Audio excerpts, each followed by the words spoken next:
So, if you're somebody who's ever dated or been in some sort of situationship with an avoidant attachment style, and you've wondered how do they cope after a breakup, and in fact, are really even wondering this right now, this is what we're going to explore here today. And you're not going to want to miss this because you're going to get the inside scoop about the different coping mechanisms that avoidants tend to have after a breakup.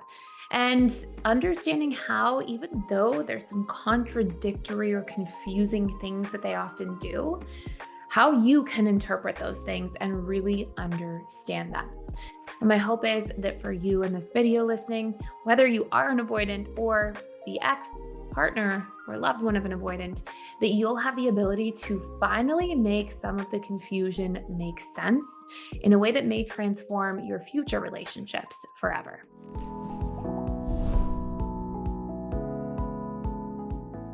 So, first and foremost, the breakup boomerang effect for a dismissive avoidant is the fact that no matter how long the dismissive avoidant tries to repress their emotions, those emotions will pop back up eventually. Now, I think to a lot of people, this seems really surprising because we often think of the dismissive avoidant being able to essentially endlessly process their emotions and really stuff everything down for long periods of time.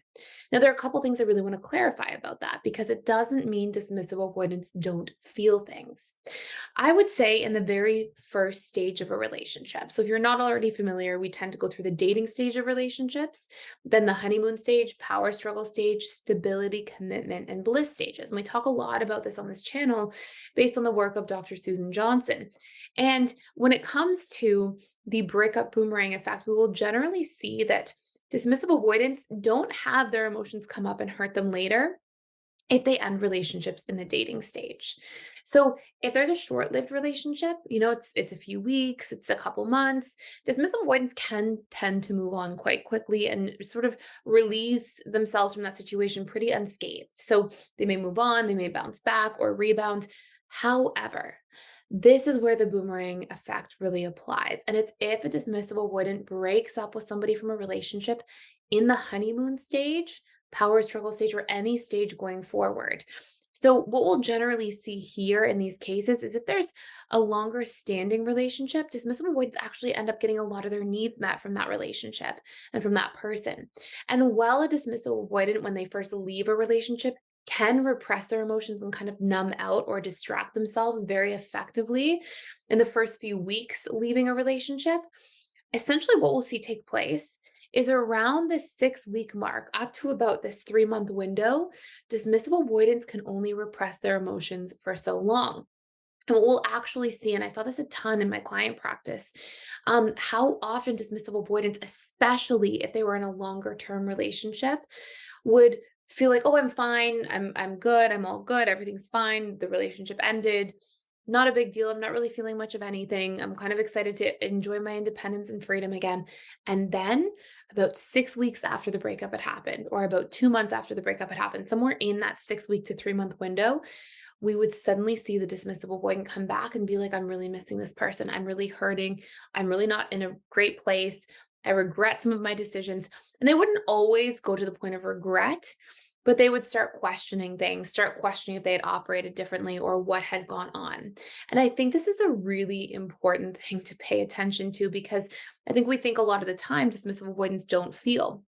But instead, it's more like dismissive avoidance. They can absolutely feel, but they are masters of sort of repressing their emotions for certain periods of time. It doesn't mean that around heavy emotional experiences that you can necessarily repress your emotions infinitely.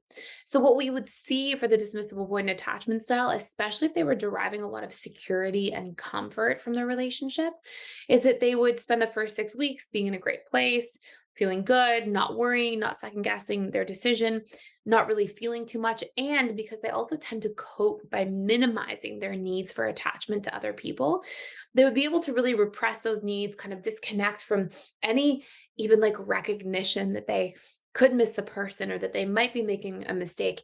And later on, that boomerang would kind of come back around because they could only repress their emotions for so long. Now, you may think if you're the loved one of a dismissive avoidant and that person ended the relationship with you, oh, good, they're regretting the decision.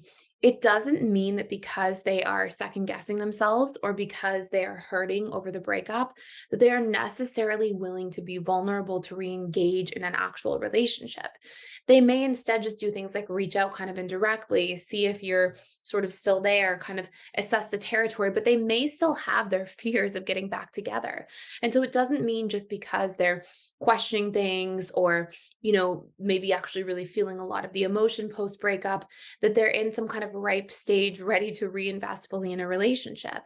And so what I've seen the more, sort of as the most often expression of this is that dismissive avoidance leave a relationship, have the boomerang effect happen, start really feeling poorly about it after a few weeks, but still say, I know it wasn't the right relationship. I know I'm just hurting.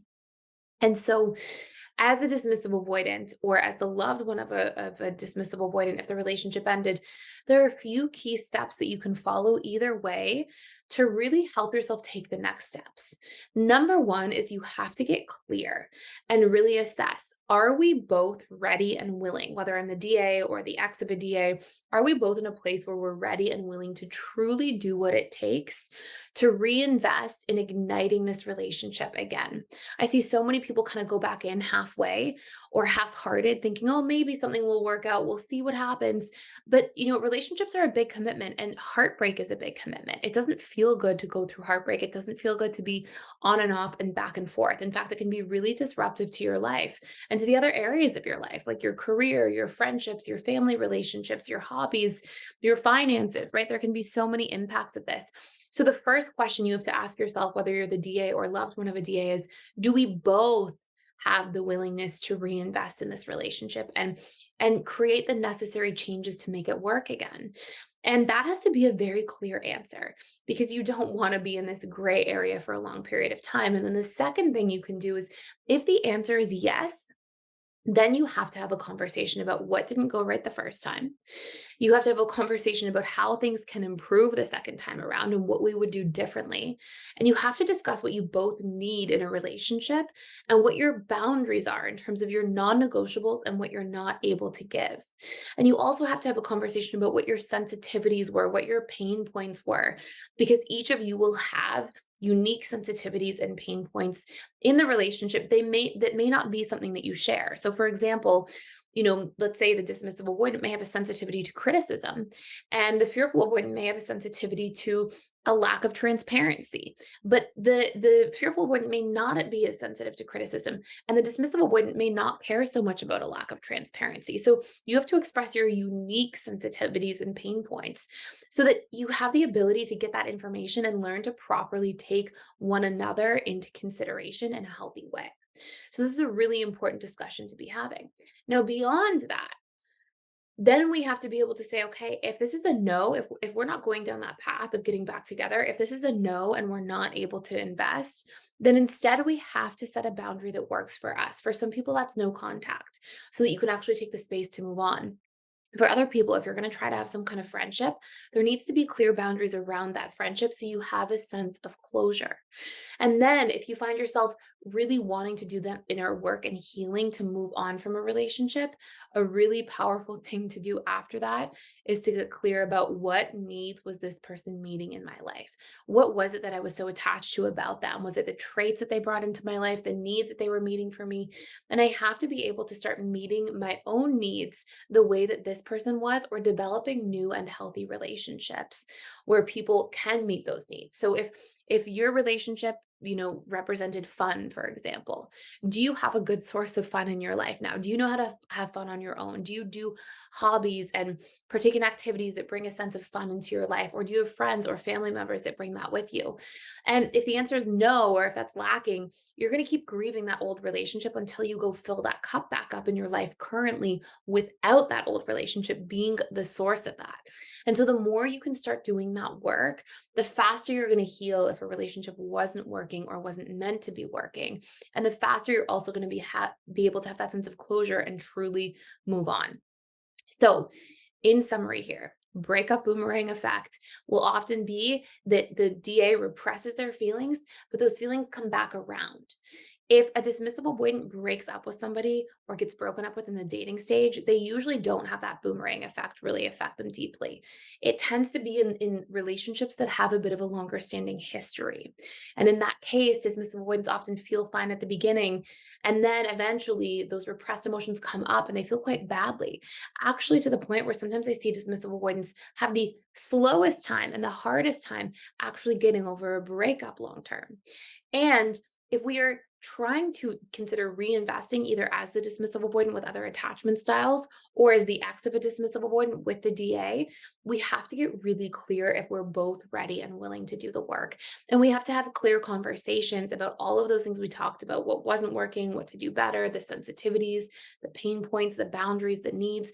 And then if it's not working, we have to instead be able to say, okay, here are the steps I need to take to get that closure to move on.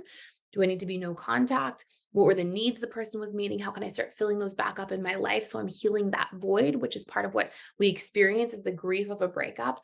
And as we do this work, we can not only have the closure and the peace of mind if it's not meant to be, but also we have the capacity to really do things differently if we are trying to work things out.